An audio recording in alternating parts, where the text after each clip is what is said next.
While we didn't hear much from her during the campaign, it's unusual that JD Vance's wife, Usha, has been almost entirely absent since Inauguration Day. However, she recently made an appearance, and much like her husband, she seems to have a knack for stirring up controversy within the Trump administration. Not only has she sparked debate over Greenland, but she also unintentionally embarrassed JD Vance in a video that completely backfired. Before diving into that viral clip and the small yet significant detail that made things worse for JD, let's first take a look at Donald Trump's response to the issues she's causing with Greenland. One for you, Mr. President. Greenland is confused about the Second Lady and the National Security Advisor visiting this week. They're concerned that this is further provocation of whatever it is you ultimately want for Greenland. Could you further explain why they're going? What is the ultimate end goal when it comes to Greenland? Not provocation. This is friendliness, not provocation. We're dealing with a lot of people from Greenland that would like to see something happen with respect to their being properly protected and properly taken care of. They're calling us, we're not calling them. And we were invited over there, and I thought it would be I have great respect for the wife of our great vice president. I think she's a brilliant woman. She's a very nice woman, and she loves the concept of Greenland. And so she's going there, and I think MAGA is going there, and some others are going there. But we've been invited, and they really like the idea because they have been somewhat abandoned, as you know. They haven't been taken good care of. And I think Greenland's going to be something that maybe is in our future. I think it's important. It's important from the standpoint of international security. And if you look at the ships outside of Greenland, you have Russia, you have China, you have lots of different people and lots of different places, and it cannot go on the way it is. It's not going to go on the way it is. I'll make a statement. It's not going to happen. So they're going there, and that's purely friendship. Who's doing the inviting? You said people. A lot of people, yeah. People from Greenland are asking us to go there. We have many requests from many people, some officials too. That video is absurd for multiple reasons. First, Donald Trump's explanation for why Usha Vance traveled to Greenland is completely baffling. He claims she has a deep emotional connection to the country and is passionate about its defense. But it's obvious he has no idea what he's talking about. His cognitive state appears to be declining rapidly, and he even struggled to remember Usha Vance's name. The moment was embarrassing, especially with JD Vance sitting silently, nodding along, and praising Trump with a forced, "You're doing such a great job, Mr. President." Honestly, what a pathetic display. But while the whole thing seemed ridiculous to us, it was even worse for the people of Greenland. Their prime minister took the visit as a sign of US aggression and made it clear he wasn't happy about it. Meanwhile, Usha Vance herself showed little emotion about the controversy. The White House even released a video of her that made her look eerily robotic, almost as if she were an AI or a hostage. Before we break down why this is such a disaster for JD Vance, let's take a look at the clip. Hello. I'm so excited to share that I'll be visiting Kalaalleq, Greenland, next weekend. I'm particularly thrilled to visit during your National Dog Sled Race, which our country is proud to support as a sponsor. I've been reading all about it with my children, and I'm amazed by the incredible skill and teamwork that it takes to participate in this race. I'm also coming to celebrate the long history of mutual respect and cooperation between our nations, and to express hope that our relationship will only grow stronger in the coming years. I look forward to meeting many of you soon, and to learning from you about your beautiful land, culture, and traditions. See you soon. Okay, what was that? Is that not hi, this is Usha Vance, and I am so excited to be what? What was that? Was that not like incredibly concerning and strange and weird to anyone else? It was like, were they holding this person hostage? I don't know, maybe she is still getting over the previous liberal leanings that she had. She hasn't been able to completely throw her soul away like JD Vance. And so we're seeing the process of it breaking down, but clearly there's a little bit of liberal left in Usha Vance, because there was a bit of that video that is backfiring on her and JD Vance, and I want to get into that. In an article right here, Usha Vance accidentally reveals Unaga item on her shelf on Sunday 2nd. Lady Usha Vance posted a video to her Slotus Instagram account announcing her upcoming trip to Greenland to attend a dog sled race. The video features the 39-year-old standing in front of the mantle in a room with limited decor despite the bland background. However, one particular item can be spotted in the top left-hand corner of the screen, a small figurine standing in front of a book written by a vice president of the United States. You might assume that one book featured in the room would be Hillbilly Elegy, written by her husband J.D. Vance, but instead it's Earth in the Balance, authored by Bill Clinton's VP Al Gore. First published in 1992, Gore's book was an early warning about the grave danger presented by climate change, and a foreword to the 2006 reissue, Gore wrote, "Global warming is real. It is getting worse rapidly. It is mainly caused by human beings. We need to act now to avoid the worst of its consequences." Contrast that with the stance of the Trump administration, which has called global warming a hoax. Just a few days ago, President Trump revoked a Biden-era rule that would have taxed methane pollution.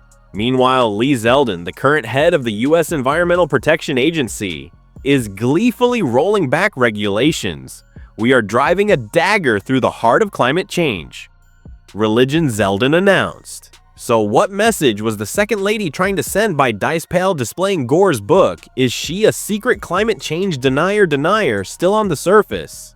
Vance could not have appeared bubbler. She said that she was thrilled to be attending a dog sled race before adding, "I'm also coming to express that our relationship will only grow stronger in the coming years. I look forward to meeting many of you soon and to learning from you about your beautiful land culture and traditions." This tone is markedly different from her husband, who in February told Fox News that if President Trump wants to take more territorial interest in Greenland, that is what President Trump is going to do, because he doesn't care about what the Europeans scream at us. He cares about putting the interest of American citizens first.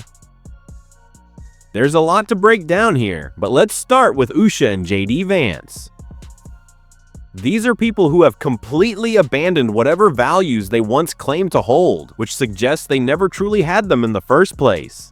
They never cared. But maybe, just maybe, Usha Vance still does, given that small but telling detail in the background, a book peeking out from behind her. It's unclear whether that moment was captured at the vice president's residence or their home in Ohio. If it was at the VP's residence, she might have been trying to send a subtle message. But at the end of the day, both Usha and J.D. Vance have sacrificed their principles for power, fully embracing the MAGA movement to climb the political ladder. JD in particular has made it clear that he stands for nothing, shapeshifting into whatever he needs to be in the moment to advance himself. It's pathetic. And despite what he once posted in that Signal group chat, JD knows the truth. Donald Trump doesn't actually care about Europe. More importantly, he doesn't care about putting Americans first either. His reckless foreign policy and disastrous economic decisions prove that. Trump isn't interested in national security or prosperity. He only cares about himself. The same goes for the rest of his administration. That's exactly why Eric Swalwell didn't hold back in this scathing call-out. These morons are on the watch. And so, yes, we have to meet this moment right now,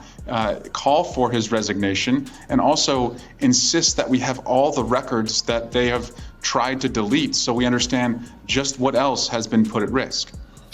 Now, you and former Republican Congressman David Jolly were just in the Tampa area for a town hall in a Republican district. Let's take a look at the reception that you both received. Anna Paulina Luna refuses to meet with her constituents. To that, David and I say, to hell with her, we'll talk to you.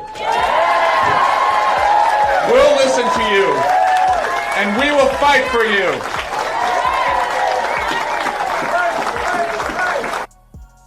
Tell us a little bit about what you were hearing from the people while you were there.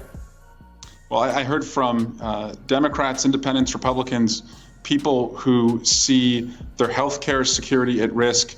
They see President Trump and Elon Musk getting rid of FBI agents who are supposed to keep us safe, bird flu monitors who are supposed to, keep the price of eggs down, CDC scientists who are supposed to prevent the measles outbreak that we're seeing. And they want to know what's the plan. And what David Jolly and I told them is the plan is small victories lead to big victories. We have to win in Wisconsin on April 1. We have to fight hard in the 2 Florida special election seats on April 1. We have to win the governor races in New Jersey and Virginia later this year, and that'll build momentum so that we can win the House. And right now, inside the Congress, we have to fight back against any bill that gives billionaires the biggest tax breaks and takes away Americans' health care. And we have to fight in the courts where we can put speed bumps up all along the way as they're trying to inflict this pain. But small victories can lead to big victories if we all are willing to go, as I call it, one rung higher than we've ever gone in the past. So if you've never been to a protest before, go to a protest. If you've never gone to a city council meeting, go to a city council meeting. And if you have never thought about the Wisconsin Supreme Court race on April 1, Elon Musk is, so you probably should too. You know, Congressman, I can't help but to think about when you get on an airplane and they say, secure your mask before you secure the mask of someone else. Democrats right now, and this is supported by a poll from Quinnipiac, is showing that they're underwater with their own voters for the first time in this poll's history. So while I can appreciate you going to Republican districts and having these conversations with other folks, it seems like there's a need for you, your colleagues, and the rest of the party to really secure your actual voter base. How does that actually happen before you go out to these other districts that haven't supported the Democratic Party in previous elections? Yeah, I'm at the SFO airport about to fly to DC, and that's why I'm in this very hostage-looking like room, by the way.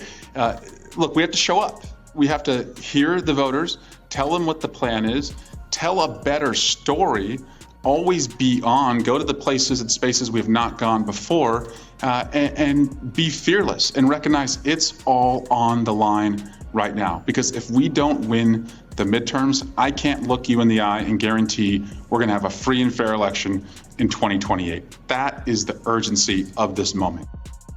Right now, we need every single Democrat to seize this moment and make it count. This isn't just another political controversy, it's a serious breach of national security and a complete betrayal of the trust we place in our leaders. And let's be clear, these people are not leaders. They are anything but. We have to call them out. Too many voters during the election justified their support by saying, I don't like Donald Trump as a person, but the economy was better under him. Let's set the record straight. Trump didn't build that economy. He inherited it from Barack Obama. So let's stop pretending otherwise. And now, under Trump's influence, we have the worst of both worlds: economic turmoil and absolute chaos. That's the reality, and it's a message we need to drive home. We're doing our part on this show, and if you want to support that, don't forget to hit the subscribe button, leave a like, and if you made it to the end, drop a heart in the comments.